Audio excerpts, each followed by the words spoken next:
Aquí Mario de la Roca desde La Habana para Radio La Turba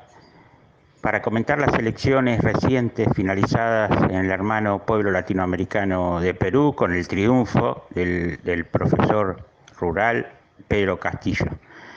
Importante para un país como Perú, uno de los más desiguales socialmente de América Latina, ya hace muchísimas décadas,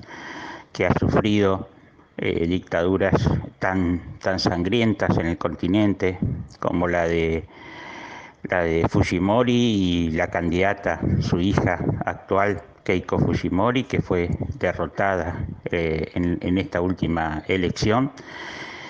Y el triunfo de Pedro Castillo es un triunfo del Perú profundo,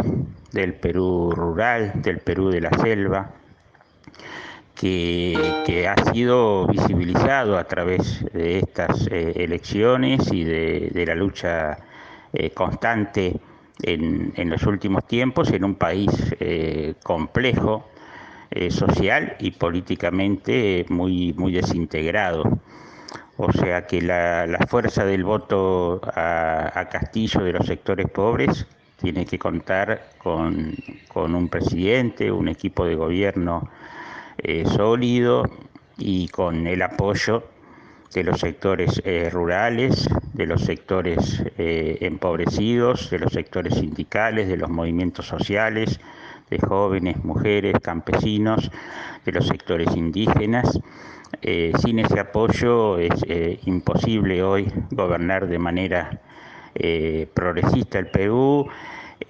con medidas que son urgentes para rescatar a ese país de la profunda desigualdad.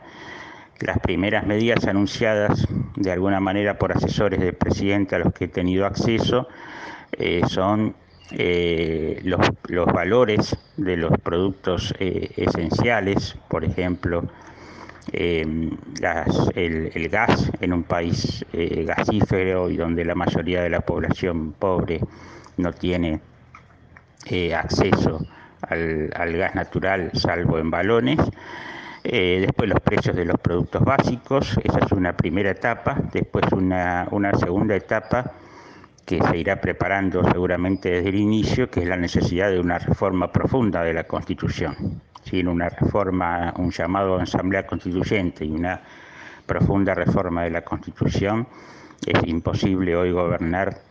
el Perú de una forma nacional, popular y progresista. Esos cambios en la Constitución tienen que ver fundamentalmente con romper con la extranjerización de la economía y de la política en el Perú, y también con los monopolios económicos que sufre el Perú y también muchísimos, la gran mayoría de los países latinoamericanos. O sea, los recursos naturales del país al servicio de la mayoría de los peruanos y especialmente de los sectores más desfavorecidos socialmente. El Perú entraña dificultades estructurales, por ejemplo, respecto al empleo. Por lo tanto, también es urgente comenzar con una política de formalización del trabajo, lo que llevaría a la conformación de un movimiento sindical que también luche por los derechos de los trabajadores. Es muy difícil en la informalidad, en la gran informalidad del trabajo que reina en el Perú, tener organizaciones, y por eso, pese a la desorganización social en general, es tan importante el apoyo a un candidato de carácter nacionalista, con tintes socialistas, y que bueno, todos auguran que tendrá una labor muy compleja, aunque se espera que de manera progresiva pueda ir reformando ese país para el bien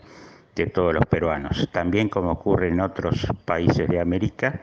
hay que estar atentos desde los países latinoamericanos, desde la patria grande, desde la solidaridad internacional, para que esos cambios no traigan como consecuencia una regresión, como ha ocurrido, por ejemplo, en el caso de Bolivia. Así que es importante de América Latina estar atentos